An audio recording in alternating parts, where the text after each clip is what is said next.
백세로 가는 길. 주 예수를 믿어라. 히브리인들에게 보낸 서간 제9장. 옛 계약의 제사. 첫째 계약에도 예배 법규가 있었고 지상 성소가 있었습니다. 사실 첫째 성막이 세워져 그 안에 등잔대와 상과 제사 빵이 놓여 있었는데 그곳을 성소라고 합니다. 둘째 휘장 뒤에는 지성소라고 하는 성막이 있었습니다. 거기에는 금으로 된 분향 제단과 온통 금으로 입힌 계약궤가 있었고 그 속에는 만나가 든 금 항아리와 싹이 돋은 아론의 지팡이와 계약의 판들이 들어 있었습니다.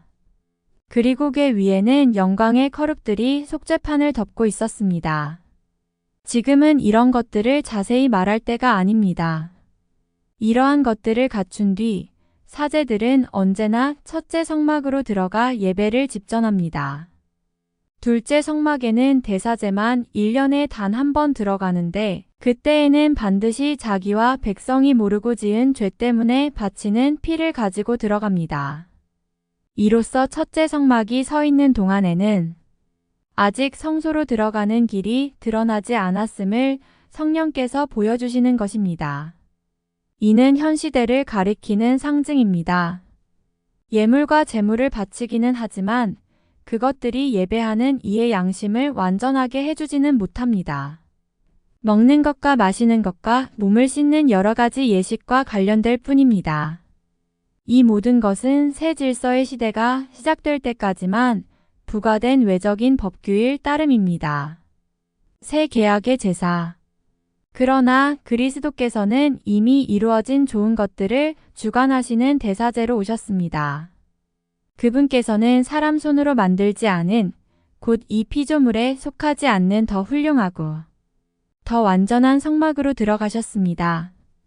염소와 송아지의 피가 아니라 당신의 피를 가지고 단 한 번 성소로 들어가시어 영원한 해방을 얻으셨습니다.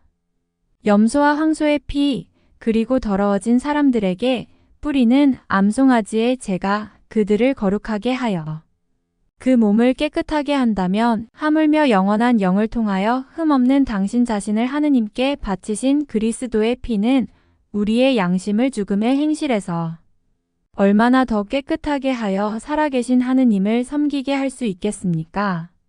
그러므로 그리스도께서는 새 계약의 중개자이십니다. 첫째 계약 아래에서 저지른 범죄로부터 사람들을 속량하시려고 그분께서 돌아가시어 부르심을 받은 이들이 약속된 영원한 상속 재산을 받게 해주셨기 때문입니다. 유언이 있는 곳에서는 유언자의 죽음이 확인되어야 합니다. 유언은 사람이 죽었을 때에야 유효한 것으로 유언자가 살아있을 때에는 효력이 없습니다. 사실은 첫째 계약도 피 없이 시작된 것이 아닙니다. 모세는 율법에 따라온 백성에게 모든 계명을 선포하고 나서 물과 중, 양털과 우슬초와 함께 송아지와 염소의 피를 가져다가 계약의 책과 온 백성에게 뿌리며 이는 하느님께서 너희에게 명령하신 계약의 피다 하고 말하였습니다.